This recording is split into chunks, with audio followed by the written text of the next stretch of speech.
বিসমিল্লাহির রহমানির রহিম। আসসালামু আলাইকুম প্রিয় শিক্ষার্থী, আজকে আমি অনার্স দ্বিতীয় বর্ষ মেজর এবং নন মেজর ক্যালকুলাস 2 এর চ্যাপ্টার 3 এ অর্থাৎ কতিপয় চলকের ফাংশন এই অধ্যায়টি আলোচনা করব। তো এই অধ্যায়ে প্রথমে আমাদেরকে বুঝতে হবে যে কতিপয় চলকের ফাংশন বলতে কি বোঝে।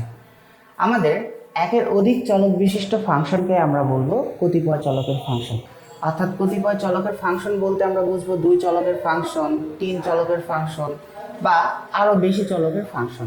যেমন আমরা যদি একটা উদাহরণ দেখি যে আমাদের এইটা একটা 2 চলকের ফাংশন, এটাকে আমরা কতিপয় চলকের ফাংশন বলতে পারি। এখানে চলক কি, এখানে চলক হচ্ছে এক্স আর আমার ওয়াই। আবার F of X Y Z, এটা একটা 3 চলকের ফাংশন, এটাকেও কিন্তু আমরা কতিপয় চলকের ফাংশন বলতে পারবো। আবার একইভাবে পি কিউ আর এস, এটা একটা 4 চলকের ফাংশন, যেখানে চলক হচ্ছে পি কিউ আর এস, এটাকেও আমরা কতিপয় চলকের ফাংশন বলবো। তো আমাদের এই অধ্যায়ে কতিপয় চলকের ফাংশন বলতে আমরা 2 চলকের ফাংশনকেই বুঝবো, কেননা এই পুরো অধ্যায় জুড়ে আমাকে যে ফাংশনটা নিয়ে কাজ করতে হবে সেটা একটা 2 চলকের ফাংশন হবে। তো এবার আমাদেরকে একটা ফাংশন দেওয়া হবে এবং সেই ফাংশন দেওয়ার পর আমাদেরকে বলবে যে সেই ফাংশনটার পুনরাবৃত্তিক লিমিট বিদ্যমান আছে কিনা, সেই ফাংশনটার যুগপৎ লিমিট বিদ্যমান আছে কিনা সেটা আমাদেরকে নির্ণয় করতে বলা হবে। তো আমাদের এখন জানতে হবে যে পুনরাবৃত্তিক লিমিট কি। তো আমরা জেনে নেই যে পুনরাবৃত্তিক লিমিট বলতে কি বোঝায়। তো আমরা যদি একটা লিমিট লিখি, লিমিট এক্স টেন্স টু 0, তো এখানে আমরা একটা লিমিট বসাইলাম, বসানোর পর আমরা লিমিটের পুনরাবৃত্তি ঘটাবো। অর্থাৎ একটা লিমিট তো বসাইছি, বসানোর পর পুনরায় আমি আরও একটা লিমিট বসাইছি। তো এখানে আমি লিমিটের পুনরাবৃত্তি ঘটাইছি, তো এটাকে আমরা বলতেছি পুনরাবৃত্তিক লিমিট। অর্থাৎ এই যে এখানে যে লিমিটটা দেখতে পাচ্ছ, এই লিমিটটাকে আমরা বলতেছি কি, পুনরাবৃত্তিক লিমিট। আরও যদি সহজ ভাষায় বলি, একের অধিক লিমিটকে আমরা বলবো পুনরাবৃত্তিক লিমিট। এখন আমরা যদি একটা 2 চলকের ফাংশন চিন্তা করি, ফাংশন অফ এক্স ওয়াই, সেই ফাংশনটার পুনরাবৃত্তিক লিমিট বিদ্যমান আছে কিনা সেটা বের করার একটা সিস্টেম আছে। সিস্টেমটা হলো যে আমাদের limit x tends to 0, limit Y tends to 0, function of x comma Y এর মান বের করতে হবে। এরপরে আমাদের limit Y tends to 0, limit x tends to 0, function of x comma Y এর মান বের করতে হবে। এবং এই দুইটা মান যখন আমার সমান হবে তখন আমরা বলবো যে এই যে ফাংশনটা, এই ফাংশনটার পুনরাবৃত্তিক লিমিট আমার বিদ্যমান হবে। আর যদি আমার এই দুইটা সমান না হয় তখন আমরা বলবো যে আমাদের এই যে ফাংশনটা, এই ফাংশনটার পুনরাবৃত্তিক লিমিট বিদ্যমান নয়। দুইটার ভিতর পার্থক্য কি, এখানে লিমিট এক্স টেন্স টু 0 এটা আগে আছে, তারপরে আছে ওয়াই টেন্স টু 0, যেখানে কিনা এখানে আমার লিমিট ওয়াই টেন্স টু 0 আগে আছে, তারপরে আমার আছে লিমিট এক্স টেন্স টু 0। এবার আসা যাক আমাদের দ্বিতীয় টপিক, সেটা হচ্ছে যুগপৎ লিমিটে। তো যুগপৎ কথার অর্থ হচ্ছে একই সময়ে বা একই সাথে। আমরা যখন একটা ফাংশন যদি চিন্তা করি, ফাংশন অফ এক্স ওয়াই, এই ফাংশনে যখন আমরা একই সাথে 2টা লিমিট বসাবো তখন সেটাকে আমরা বলবো যুগপৎ লিমিট। আর লিমিট বলতে কিন্তু আমরা যুগপৎ লিমিটকে বোঝাই। আর পুনরাবৃত্তিক লিমিটের ক্ষেত্রে আমার কিন্তু একই সাথে 2টা লিমিট বসানো যায় না, আমাকে যে কোনো একটা লিমিট বসাতে হবে, তারপরে আরেকটা লিমিট বসাতে হবে। অর্থাৎ পুনরাবৃত্তিক লিমিটের ক্ষেত্রে আমার একটা একটা করে লিমিটের মান বসাতে হয়, যেখানে কিনা আমার যুগপৎ লিমিটে 2টা লিমিটের মান একই সাথে বসাতে হয়। যুগপৎ লিমিটকে আমরা গাণিতিকভাবে প্রকাশ করি এভাবে, limit x tends to 0, y tends to 0, function of x comma y. অর্থাৎ function of x comma Y এর যুগপৎ লিমিটকে আমরা গাণিতিকভাবে এভাবে প্রকাশ করি। এটাকে আরও একভাবে প্রকাশ করা যায়, সেটা হলো আমাদের limit x comma y tends to 0, 0, function of x comma. অর্থাৎ আমরা যুগপৎ লিমিটকে এভাবেও প্রকাশ করতে পারি, এভাবেও প্রকাশ করতে পারি। এবং একটু আগে আমরা একটা কথা বললাম, যুগপৎ কথার অর্থ কি, একই সময়ে বা একই সাথে। আমরা যখন এই ফাংশনে একই সাথে এক্স এবং ওয়াই 2টা লিমিটই বসাই দিব তখন সেটাকে বলবো আমরা যুগপৎ লিমিট। এখানে আমি 0, 0 দিছি, তার মানে এখানে যে 0, 0 হবে তা না। এখানে 0, 0 দ্বারা মিন করতেছি যে আমার 0, 0 বিন্দুতে এই ফাংশনটার পুনরাবৃত্তিক লিমিট। এখানে আমি 0, 0 দিছি, তার মানে মিন করতেছি যে 0, 0 বিন্দুতে আমার এই ফাংশনটার যুগপৎ লিমিট। তো আমরা চাইলে এখানে আমরা 0 0 না দিয়ে আমরা এ বি দিতে পারি, যেটা মিন করতেছে আমার এ আর বি বিন্দুতে ফাংশনটার যুগপৎ লিমিট। এখানে আমরা চাইলে যে কোনো কিছু দিতে পারি। তো এটা মিন কি করতেছে আমাদের এ বি বিন্দুতে যুগপৎ লিমিট। একইভাবে পুনরাবৃত্তিক লিমিটে এখানে যদি আমরা 0 0 না দিয়ে এ আর বি দেই এবং এখানে যদি আমি বি আর এ দেই, তাহলে এটা মিন করবে কি যে এ আর বি বিন্দুতে আমার এই ফাংশনটার যেহেতু নট ইকুয়াল আছে, তাহলে পুনরাবৃত্তিক লিমিটটা বিদ্যমান নয়। আর যদি এখানে আমাদের ইকুয়াল থাকতো তাহলে আমরা বলবো কি পুনরাবৃত্তিক লিমিটটা বিদ্যমান। আশা করি তোমরা পুনরাবৃত্তিক লিমিট এবং যুগপৎ লিমিট সম্পর্কে একটু ধারণা পেয়েছো। তারপরে যখন আমরা অঙ্কে চলে যাব তখন এখান থেকে একদম তোমরা পরিপূর্ণ একটা ধারণা পাবা। এরপর আমাদের এই যে যুগপৎ লিমিট আর এই যে পুনরাবৃত্তিক লিমিট, এদের মধ্যে একটা সম্পর্ক আছে। সম্পর্কটা কি?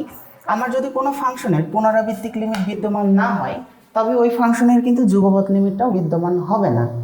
আবার আমার কোনো ফাংশনের যদি পুনরাবৃত্তিক লিমিট বিদ্যমান হয়, সেক্ষেত্রে ওই ফাংশনটার যুগপৎ লিমিট বিদ্যমান হতেও পারে, আবার নাও হতে পারে। তো এই বিষয়টাকে আমরা যদি খুব সহজে মনে রাখতে চাই, তাহলে একটা কাজ করতে পারি, আমরা পুনরাবৃত্তিক লিমিটকে আমরা বিদ্যুতের সাথে তুলনা করতে পারি এবং একইভাবে যুগপৎ লিমিটকে আমরা একটা বৈদ্যুতিক বাতির সাথে তুলনা করতে পারি।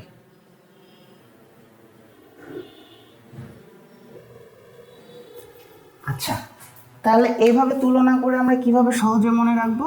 দেখো, আমাদের কিন্তু বিদ্যুৎ না থাকলে কিন্তু বৈদ্যুতিক বাতি জ্বলে না, এটা আমরা সবাই জানি। তো আমার একটা ফাংশনে যদি পুনরাবৃত্তিক লিমিট বিদ্যমান না থাকে, তাহলে ওই ফাংশনের যুগপৎ লিমিট বিদ্যমান থাকবে না। পুনরাবৃত্তিক লিমিট বিদ্যমান না হলে যুগপৎ লিমিট আমার কি হবে না? বিদ্যমান হবে না। আবার দেখো যে আমার বিদ্যুৎ থাকলেই যে সবসময় বৈদ্যুতিক বাতি জ্বলে তা কিন্তু না। এটা ডিপেন্ড করে আরও কিছু বিষয়ের উপর, যে আমার যে বাতিটা জ্বলবে সেই বাতিটা ঠিকঠাক আছে কিনা, বা আমি সুইচ অন করছি কিনা, এরকম আরও কিছু বিষয়ের উপর কিন্তু বৈদ্যুতিক বাতি জ্বলা না জ্বলা নির্ভর করে। শুধু বিদ্যুৎ থাকলেই কিন্তু আমার হয় না। তেমনিভাবে যে আমার পুনরাবৃত্তিক লিমিট বিদ্যমান থাকলে যুগপৎ লিমিট বিদ্যমান থাকতেও পারে, আবার নাও থাকতে পারে। তাহলে পুনরাবৃত্তিক লিমিট বিদ্যমান থাকলে যুগপৎ লিমিট কি হতে পারে? বিদ্যমান হতেও পারে, আবার নাও হতে পারে। দুইটার ভিতর যে কোনো একটা হবে। তো এইটুকুই ছিল আমাদের পুনরাবৃত্তিক লিমিটের সাথে যুগপৎ লিমিটের সম্পর্ক। এবার আমরা একটা উদাহরণ দেখে নিব এবং সেখান থেকে আমরা পুনরাবৃত্তিক লিমিট এবং যুগপৎ লিমিটকে আরও গভীরভাবে বোঝার চেষ্টা করব। তো বোর্ডে আমরা একটা উদাহরণ নিয়েছি। এখানে কি বলা হয়েছে? এখানে বলা হয়েছে যদি f of x, y equal to x minus y by x plus y হয়, তবে দেখাও যে limit x tense to 0, limit y tense to 0, f of x y not equal to limit y tense to 0, limit x tense to 0, f of x, y। এবং তারপরে কি বলছে? বলছে ইহা হইতে limit x, y tense to 0, 0, f of x, y বিদ্যমান কিনা আলোচনা করো।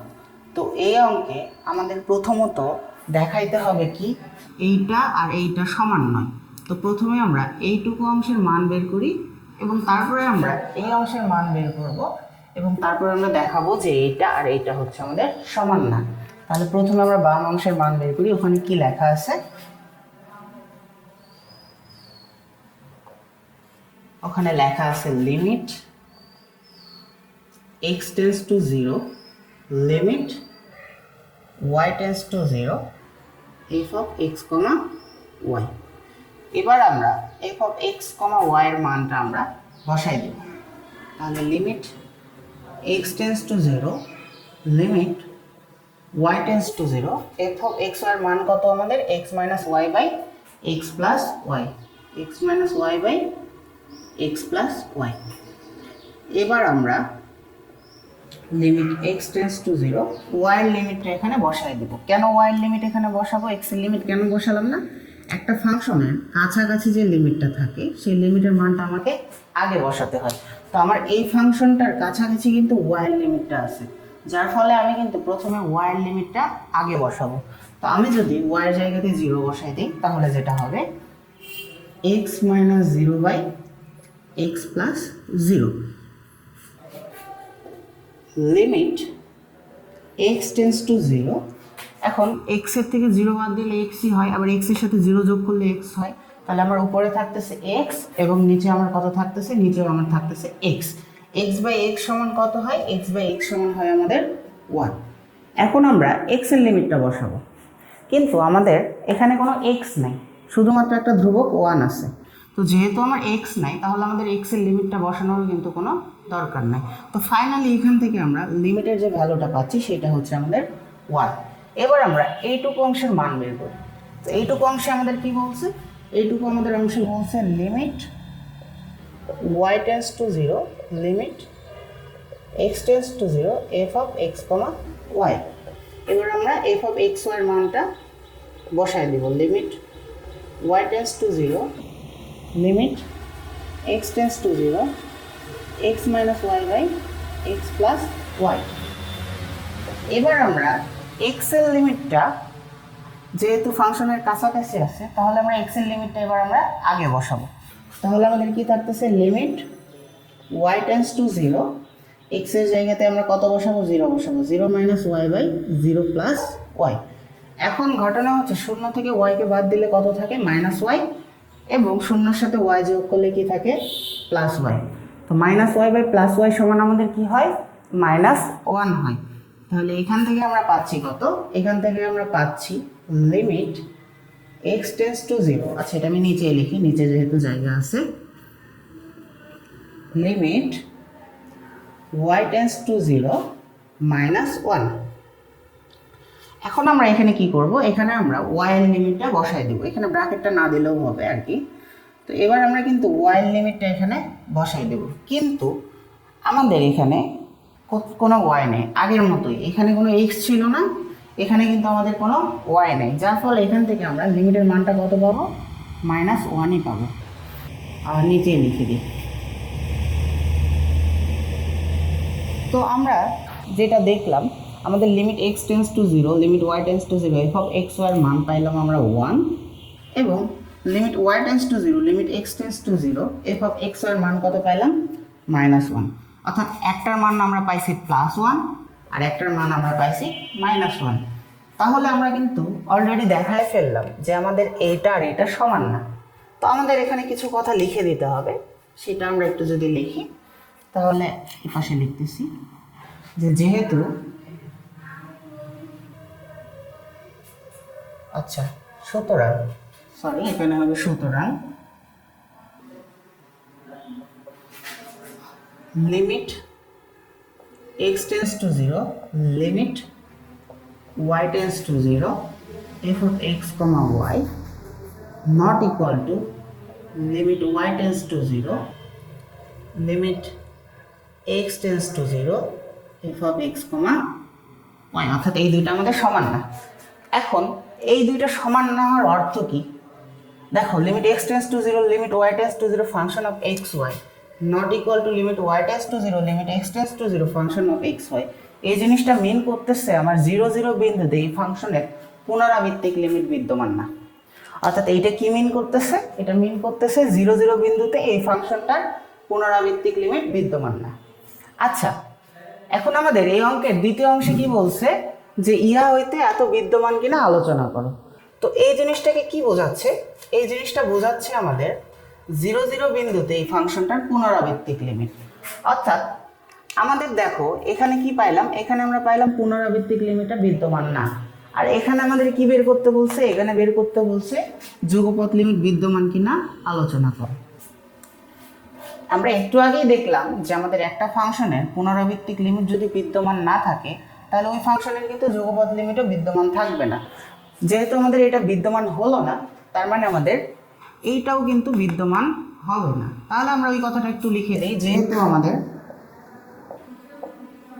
যেহেতু limit x tends to 0, limit y tends to 0 f of x, y not equal to limit y tends to 0, limit x tends to 0 f of x, y।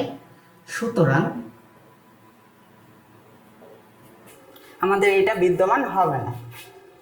Limit x, y tends to 0, 0 f of x, y বিদ্যমান নয়।